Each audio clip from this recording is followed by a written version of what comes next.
Hey everyone, welcome to another episode of Coffee and Crypto. Today we have Miles, head of research at Blu Ocean Games Guild with us. Thanks for having me. Yeah, thanks for being on the show. And today I want to just talk about kind of what we've been focused on this quarter. We're at the end of the year. Obviously, there's a lot of exciting things to think about come the new year, but really our focus this last quarter, especially these last couple of months, have been really focused. So I thought it would be nice to kind of let everyone know here in our community kind of what we've been doing, what's working for us, and just jump right into it. So the first thing I want to talk about is Karma vs. Zombie. Ah, yes. Because this has been doing really well for us on the earnings side of things. It is also a tremendously addictive game It that I is. would continue to play even if it wasn't part of my job. Right? Which it so is. it's fun because it's the gem match, type style game, but you got these fighters, and we've done a couple other videos on it. I'll have something pop up here for anyone who hasn't seen. But really what's impressed me the most is the earnings. Because let's just be honest, a lot of games have really gotten to a point the earnings are practically non-existent. Well, right and now. a lot of people are changing their perception of what they would classify as a successful play-to-earn game. You know what I mean? Mm-hmm. A lot of people now realize that if you get invested into play-to-earn games and you're able to make your money back, like that's a win. Yes. And that really is a win, because if you continue to play games and make your money back, then you will accrue slowly, gains. And I get it, like there's kind of a PR angle from a lot of these games, and I think it's important that they take that approach, but it's kind of shifting from play to earn to play to own, and they're not really focused so much on the earnings. Yeah. Yeah, and I think that's important because of the state of the market, but I mean, we also can't forget what play to earn did for crypto last year and during the bull run, and like how much success there was. That's something I actually want to remark about, because now in a bear market, we can see which economic systems are truly sustainable and That's which right. ones aren't. Yeah. So that when we do have a bull run like we had, what was it, 8-10 months ago, a year ago, and things go skyrocketing up in price again, we will know which economic systems will be able to support that sort of movement, or any sort of movement, and which ones won't. You know what I mean? That's right. There will be some that are, systems that have been proven to be inflationary now, and then people in the next bull market will try to present users with a system like that, and users will say, this doesn't work. We've tried this before. Exactly. You know what I mean? So as hard as it is to say, it's almost good for the industry a little bit, because it's kind of washing out the ones that aren't solid. Well, and or it's don't also a have big that reason why when sustainability. people talk about things like ROI, they use percentages. Yeah. Because today we could say, oh, maybe we got 40% or 50% of our ROI back in a game like Karma vs. Zombie. Mm-hmm. Well, we bought in Karma vs. Zombie at a time when the market was low, and so we've earned back our earnings at a time when the market is equally low. And so if that was, the same market that was super, super high, and we claimed those same earnings, a lot of people would be super impressed. That's right. Mean? So And I mean, we have it will definitely be that way if the market turns. yes, and we have 15 players actively playing that game right now. So just kind of a smaller group, because we just wanted to kind of pilot it and test it and see how it was going. And we're 50% paid back now. And we've That's only right. been 3.5 months into the game, and we've already made back That's half right. of our investment. But it's also through a pretty tumultuous market. yeah, but we still have our top tier fighters. We're still progressing in the game, so we still have all of our NFT assets. But now we're able to cash out the earnings, and that's actually really helped us kind of position ourselves to buy stuff in other games and kind of leverage that income. And it's been really nice for us in this market, because it's showing that A, they have a sustainable economy. B, their token price has been relatively stable. Yes, it's gone down a little bit over the couple months, but really it's stuck around kind of the same price it is now for about 2 It's months. retained value as well as any other project's token is able That's to right, retain value. right. And I Projects like Gods Unchained and Big Time, and Big Time doesn't have a token yet, but projects that have value, it's on par with those. That's right. So that's been really nice for us, so that we can have a game that's still kind of earning us profits, and just allowing us to really take advantage of the play to earn industry, which is really what we want. There's the whole play to extract versus play to earn, and finding that balance I think is really important for game guilds, because that's the thing. It's not just on this. It's the onus of that is not entirely on game design, but it is significantly on game design. But once a game is designed and the game comes out, it's also on the onus of the players or the users to be players if they're playing a game, and not just try to be users who are trying to extract value. You know That's what I mean? right. So finding that balance has been good for us too. Like, how much do we want to reinvest? How much do we want to level up our accounts? But then also simultaneously understanding that we do need to take some money out, and it's okay.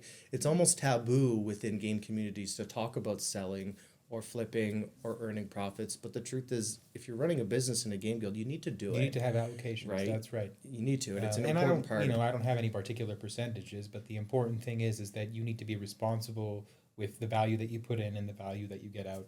That's you know right. what I mean? So that you can continue to do what it is that you do. If you're a streamer who wants to continue to stream games, well, you need to continue to maintain your value. You know what I mean? And that's just a value. When I use the word value, I really mean like it's a form of energy. You know what I mean? Yes.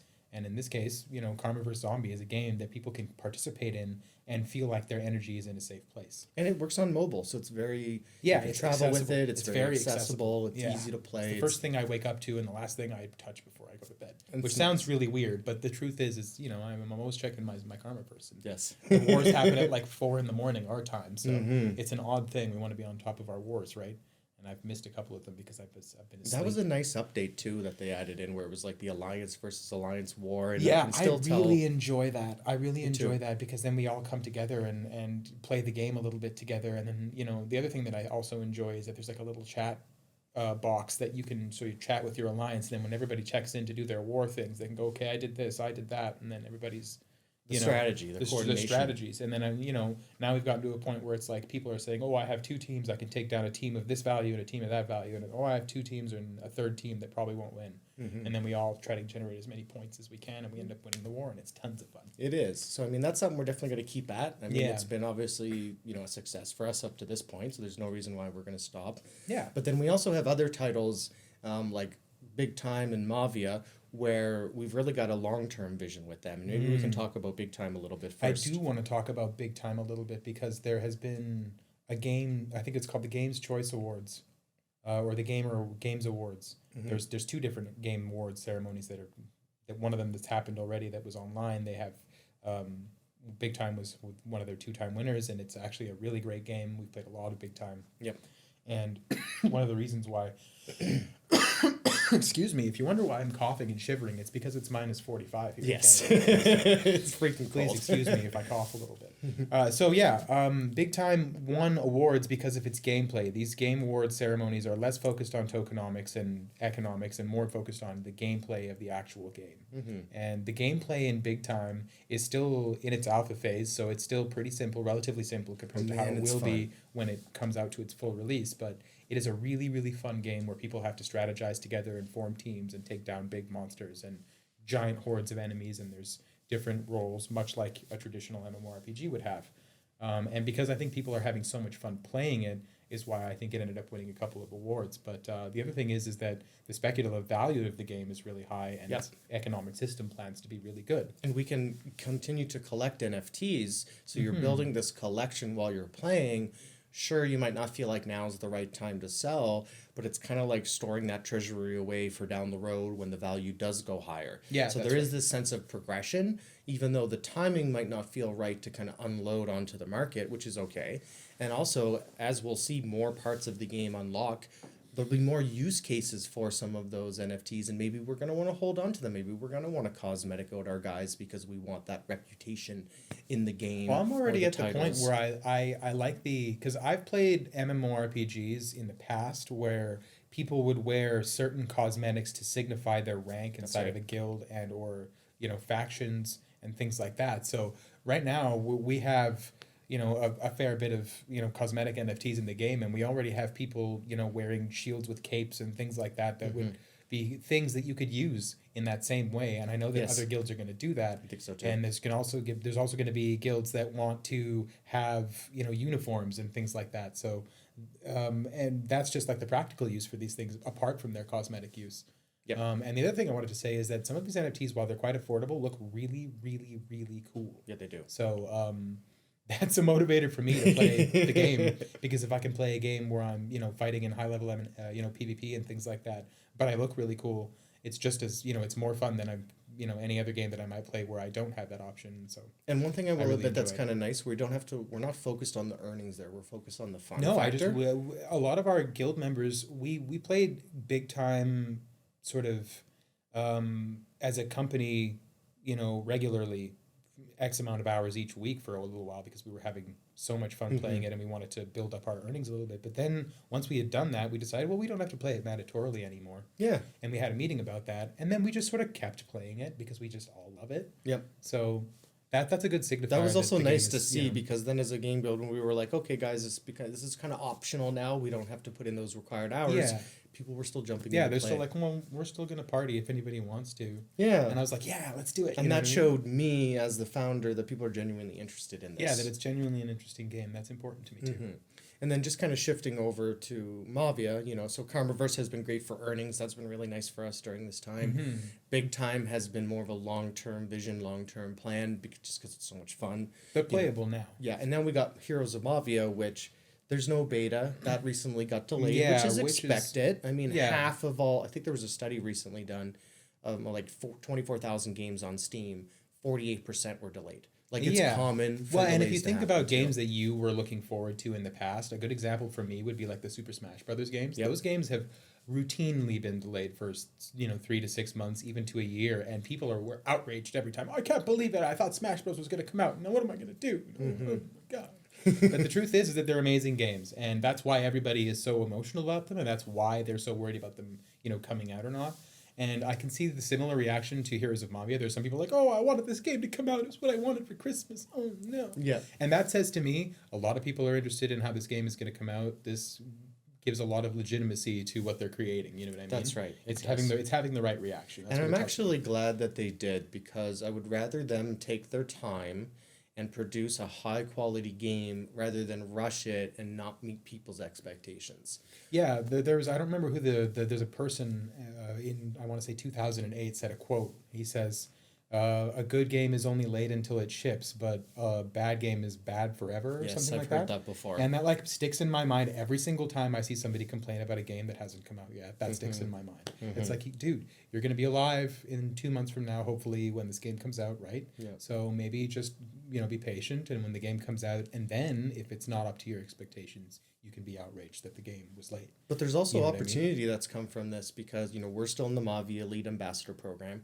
That is a ton of fun. That's something that I wanted to talk about. So Mavia has made it an interactive experience for an entire year up to this point. They've literally devoted members of their team to Discord, to make Discord interactive and enjoyable, to have us go there and have something to look forward to and interact with each other before the game comes out. Yes, and they did that because they were not in a position where their product was built enough for them to release their beta and have something else for people to hang on to. This was their plan, to have things for people to be looking forward to while they're get the community to create while content, they're producing their game. You know what I mean? And we've all had so much fun. Yes. And we've built a $multi-$100,000 alliance with a bunch of other people, and we're all excited to play this game.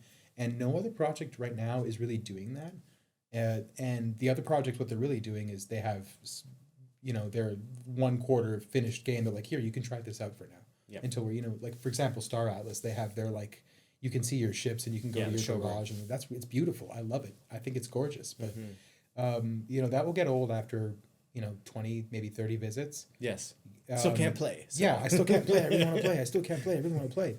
But on the flip side, when I go and visit like the Mavia Discord channel, maybe I'll just talk about the weather with somebody that I know for 20 minutes. But it never gets old. You'll always find one of your friends there or something like that, and you'll have something to chat about. One thing I've noticed as well too is just it's given us a creative outlet.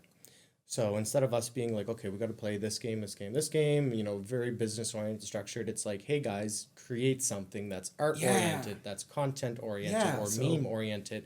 And it's been really amazing to see the creative part of all of our members and participate in that too, because there's a lot of my creative art skills are not polished, but this has been an opportunity for me to have a precedent to polish them, to bother to make music and polish it. You know what I mean? And my music's not super polished, like I won't lie to you, but I know how to do it, and I've had a little bit of experience doing it now. So I had fun doing it. I would like to do that again, even if it wasn't for work. And the way that I think about it, okay, so if the beta's delayed, let's just keep focusing on the ambassador program. Yeah. Because really what we can use are points that we're accumulating for. There's only so much whitelisted land left, and I know that's not going to last forever, but there's these elite skins that we can get, and kind of like you were talking about Big Time, where we can use cosmetics to kind of signify our stance in a game. That's something that we're going to be able to do through the Mavia Elite skins, and they look amazing. It's like this black and gold kind of aesthetics to your entire base, and you can. Yeah. And there's a lot of skins to collect, so we I know, can't I like haven't looked deck through too out many every. of them yet. Yeah, we I've won't seen be the one able you're to. talking about, Yeah, though. we won't be able to do every base has all of them. We might have to be a little selective, but I definitely think that's going to help define us in the space, because when we're playing and we're a couple years Well, in. just imagine, you know, somebody, like for example, if we have a guild where everybody's operating a land and the officers have like the black and gold skin, like you were saying, Yep. and then we end up making a name for ourselves, and all of the Mavia, you know, replays are saved on the blockchain. So later right. on, maybe somebody's a fan of one of the officers of our guild or something like that, or maybe they There's going to be a certain want amount to of clout. analyze our gameplay strategy, and we end up letting go of the land for some reason. Well, then somebody can pick that up and see our replays and start analyzing that stuff, and or maybe they're just a fan and they want to watch those, you know, winning moments or something like that. Yep. That sort of thing is going to be possible in the future, and it's not going to. It's going to be, you know, solely because of blockchain technology, you know, and I think that's really cool. Yeah, me too. It's just allowing us to organize ourselves a little better. You know, we are the largest alliance in Heroes of Mavia. We have the Yeah. most assets, the most land. You can kind of see on their website, you know, and just formulating that structure. Now, luckily, we have experience with doing that back in Clash of Clans when I led a super large organization. So I'm using a lot of that model here. But there's differences. This is blockchain. There's earning opportunities. There's the whole renting and partnering thing. So we want to have a certain amount of assets that we're kind of lending out to the community for different stuff. But then we also have the ones that we're using. And then, of course, our game division. So really, I'm kind of looking, yes, was I disappointed I couldn't play before Christmas? A little bit. But I also realized that, well, this just gives us more opportunity to kind of really get our structure and organization honed in, so that when the beta does come, we're just taking advantage of it even more. I was disappointed because I wrote a Christmas Carol about it, and then I had to read my Yes. Christmas Carol. It took me like a lot of work. Yes, No, I'm actually really excited to play this game, and Me too. the things that they have released about the game, and what when they do Mavia town halls every week, which is basically their sort of live stream where they talk about what's going on, and their community team sort of communicates with their development team to give us an idea of what's going on behind the scenes That's of the really game. nice. And they reveal some stuff, and they show us, you know, sneak peeks and things like that. And it's all consistent, and it all looks really, really good. Yeah. One thing I would say for sure, you can tell the development. Like, they're very transparent in the community about what's going on, the progress that's being made, and they're even mentioning that because of the delay, they're gonna make a more emphasis towards that. They talked about getting community leaders involved and even potentially showing them some stuff behind the scenes to get their opinion, and they understand that people are disappointed from the push, and it's nice to see that they're being transparent. Like, hey, we understand people aren't happy about this, but we're going to do all these other things. Well, and there are several projects who are trending towards this focus groups sort of method for getting feedback in the development process. And this is a perfect segue to talk about Bornless. Yeah, because so that's been another title that we've been involved in that's doing a similar thing, where they're trying to take feedback from basically the people who they think are going to play their game, and then the people that they're turning to are guilds, and we're one of the guilds that, you know, are open to opportunities like that. And it's just I nice. think it's a really great way to have a development team take what they're trying to work on and just put it past a set of ears, the kind of set of ears that they're expecting to be playing their game. Yep. And then they might run into something that they didn't think of, and whatever might happen, and they can go through another cycle, and then the thing comes out a little more polished, you know what I mean? And it's playable, right? Like, And then on the other side, it's a very big opportunity for guilds who want to play, you know, a bunch of different games that are coming up. Maybe they'll get, you know, a couple of NFTs so they can participate. And they in have a focus group tournaments, like you know, this, or there's they'll have a faction tournament or hosted. something like that. Yeah, and there's faction hosted tournaments. Like, I know the Kingdom does them pretty often, which is really sweet. There's a lot of kind of faction leaders that are involved in the communication. You know, they're doing council meetings. Like, I'm really impressed with the community development side of Bornless, similar to how I'm impressed with the community development side in Mavia. Yeah, And that's I'd say right. Bornless is probably the only other project that I've really seen that's really going all in on that. And in my opinion, that's how you build an esports community focus. There are a couple space, of other really. projects that are generating a good social.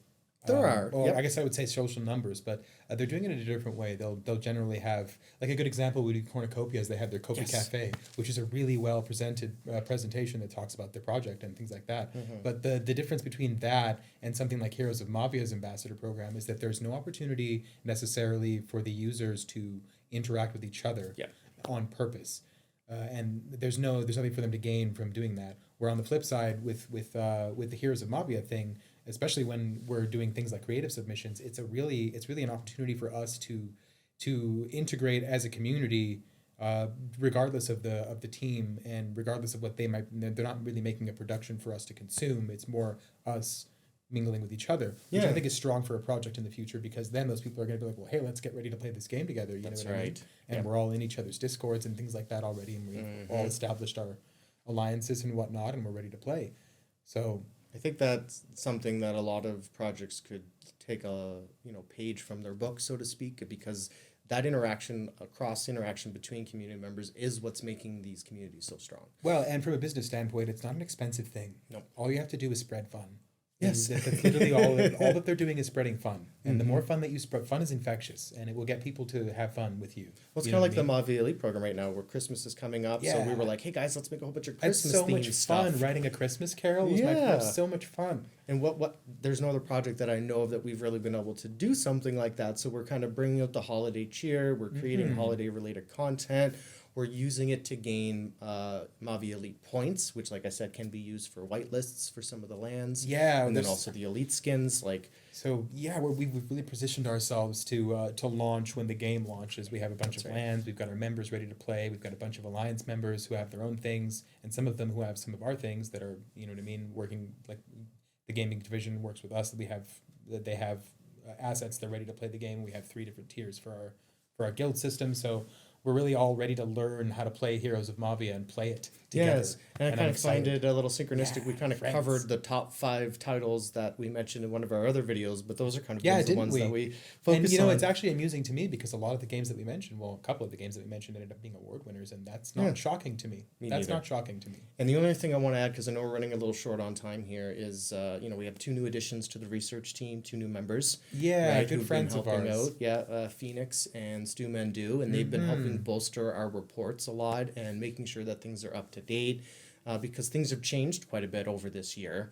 And I just want to make sure to mention everyone watching this in our community, definitely take advantage of those. Those reports are pinned in each of the respective channels. Come join our community. We have lots to share with you. Yeah, and we've done a ton of research on all these titles, and we've put it in a nice condensed format where you can just read basically a 5 or 6 page document. We talk about the NFTs, the tokenomics, the team.